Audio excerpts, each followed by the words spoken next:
Hello, my name is Josh Atkinson, and you have once again stumbled upon my portrait painting YouTube channel, plus a flower sometimes.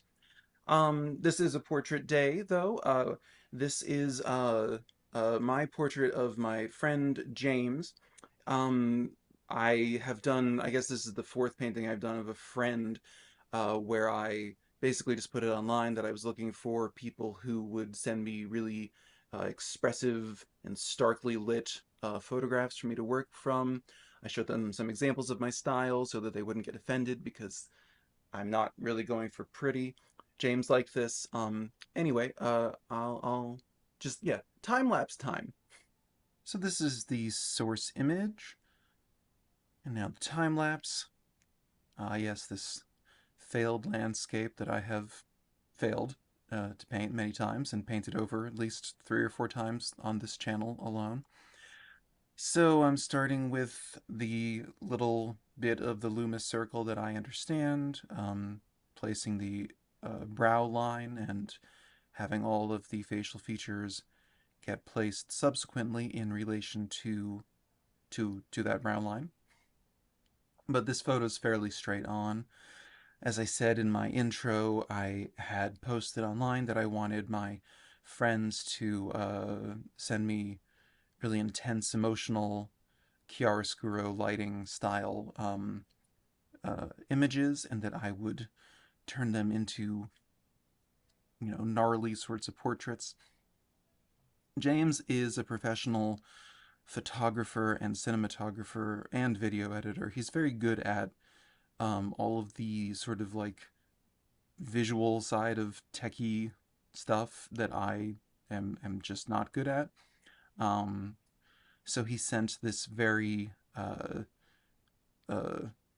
just pristine and artful photo, which was, I guess it forced, well, no, I was about to say that it forced me to a higher standard of getting a likeness, but that's not really true. I always hold myself to that standard. At least anything that I put on YouTube is, it looks like the subject, because I'm not trying to put my work on social media and have people, read me for not nailing a likeness. But I am more accustomed to working with like still frames from a forgotten movie from the 70s that I, you know, screen cap off of YouTube, or I have to take a literal photo off of my TV, for like some movie from the 80s that no one's, talked about in a while. I guess I watch a lot of that stuff.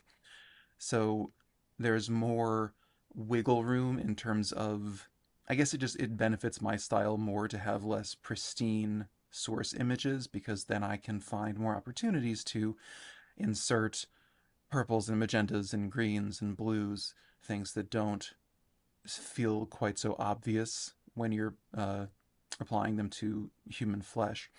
Human flesh, didn't that sound scary?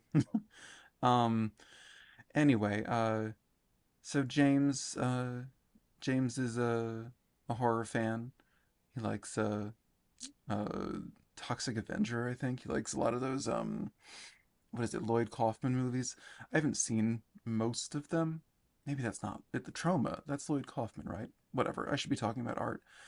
Um, but so, and I love horror films, just to be clear, and to not talk about art. But it's just I don't really know those ones. But I find that horror people are pretty chill with my portrait style.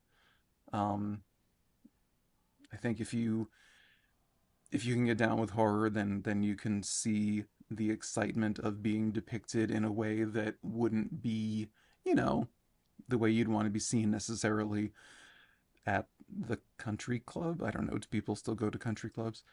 You know, I'm just saying, like, my style is more like it flirts with like disturbing. It flirts with like this image. This is like, a screaming young white man that's terrifying, and I'm trying to capture it in a very loose way, not blending in. You can see a lot of the highlights on his forehead. And now, yeah, and then I find some gray green shadows to add there. I'm just trying to make it stark and make it look more interesting from across the gallery, you know. Not to say that it's in a gallery, but you know, at some point, hopefully. Um, yeah, I'm more interested in it.